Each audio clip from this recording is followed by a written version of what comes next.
पाकिस्तान को पहली बार हम ओपन कर रहे हैं दुनिया के लिए, और वीज़ा रजीम में बहुत बड़ी तब्दीलियां जो हैं वो लाने का फ़ैसला किया गया है। और उसकी जो तफसीलात हैं वो मैं आपको शायद अगले 24 से 48 घंटों में जो है वो बता सकूंगा, या शायद अगली कैबिनेट मीटिंग तक चला जाए। लेकिन ये बात तय है कि पाकिस्तान में इससे पहले इतना बड़ा वीज़ा रजीम चेंज जो है वो नहीं आया।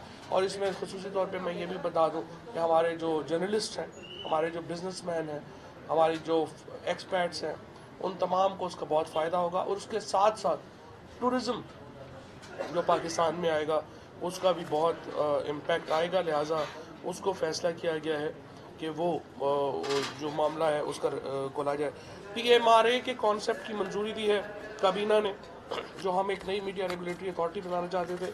लेकिन उसमें साथ ये कहा गया है कि जो स्टेक होल्डर्स हैं, यानी जो सहाफ़ती तंजीमें हैं, जो अपोजिशन है, इन तमाम से बातचीत की जाए और एक ऐसा स्ट्रक्चर बनाया जाए जो काबिल कबूल हो सबको।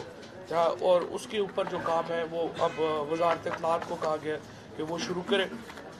इसके साथ जो हमारा कैमरा की लाहौर की जो कंप्लेंट अथॉरिटी है उसमें बैरिस्टर मोहम्मद अहमद पनसोता और सहर ज़रीं बंदयाल, इनको अपॉइंट किया गया है।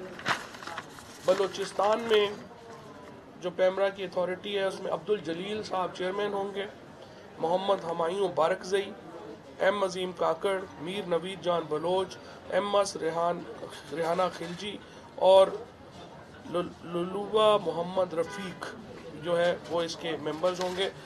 इसके अलावा आपने आज जो फाइनेंस मिनिस्टर हैं उनकी डिटेल जो प्रेस कॉन्फ्रेंस है फाइनेंस बिल के ऊपर हो चुकी है, और हमें उम्मीद है कि उससे जितना पॉजिटिव रिस्पांस आया है उसके बुनियाद के ऊपर हम आगे बढ़ेंगे, और इंशाल्लाह जो अगले रिफॉर्म्स हैं वो भी हम इसके मुताबिक लेके आएंगे करने का। अच्छा, एक और चीज़ मैं बता दूं, हमने ऐलान किया था EOBI पेंशनर्स की पेंशन में इजाफे का, वो ऐलान हो गया था, लेकिन उसकी जो फाइनेंस की समरी है वो आज अप्रूव हुई है। इसके साथ साथ हाँ 10% जी अभी उन्होंने समझी दोनों के लिए। अच्छा, इसके साथ जी सप्लीमेंट्री ग्रांट रिलीज की गई है पाकिस्तान मॉर्गेज रीफाइनेंस कंपनी को। $58 मिलियन का है, ये वर्ल्ड बैंक से लिया था, अब उनको जाएगा। अब इसका बुनियादी फ़ायदा क्या होगा कि हमारी जो हाउसिंग के लिए जो फाइनेंसेस हैं अब वो और अवेलेबल होंगे। कल भी जो असद उमर साहब ने अनाउंस किया था 5 अरब रुपए का एक जो है वो कर्ज हसना फंड क्रिएट किया गया है, जो कि जो हमारा जो कोशिश है वो ये है कि जो गरीब लोग हैं उनको घर दे सकें। लिहाजा उसके लिए हमने 5 अरब रुपए का फंड और बनाया है, और आज ये $58 मिलियन जो रीफाइनेंस को भेजाएंगे ये भी बुनियादी तौर के ऊपर हाउसिंग की उसमें मद में उसका फ़ायदा होगा और उनको जो है वो आकर के मिलेंगे। इसी तरीके से आज पहले भी ये फैसला किया गया था, लेकिन उस पर अमल दरामद की रफ्तार पर प्राइम मिनिस्टर ने आज अदम-ए-एतमाद का इजहार किया, जो हम एरा को NDMA में मर्ज कर रहे हैं। तो प्राइम मिनिस्टर साहब ने उसको जोर दिया कि आज इसको जो है वो आप इसको मर्ज करें।